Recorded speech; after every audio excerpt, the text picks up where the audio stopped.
যে মাদকের কারণে মা হয় খুন, বাবা হয় খুন, পরিবারের অর্থনৈতিক হয় ধ্বংস, সমাজ হয়ে যায় অন্ধকার। এরা কিভাবে জেনে শুনে এমন মাদক গ্রহণ করে? এরা তো কেউ মায়ের গর্ভ থেকে মাদক আসক্ত হয়ে আসে না। তাহলে শুরুতে ওরা জেনে শুনে কিভাবে মাদক গ্রহণ করে? এটাই বুঝি না আমরা।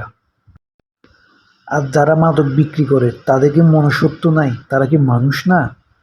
এতটাই রক্তপিপাসু যে তাদের টাকা প্রয়োজন, এইভাবে তারা টাকা ইনকাম করতে হবে।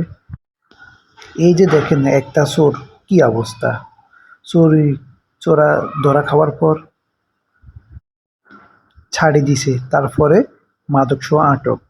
তার মানে মাদকের কারণে সে চুরি করছে। কত ভয়াবহ!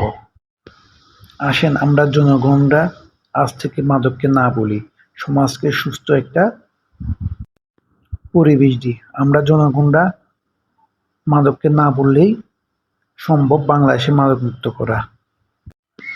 আপনারা কি বলেন?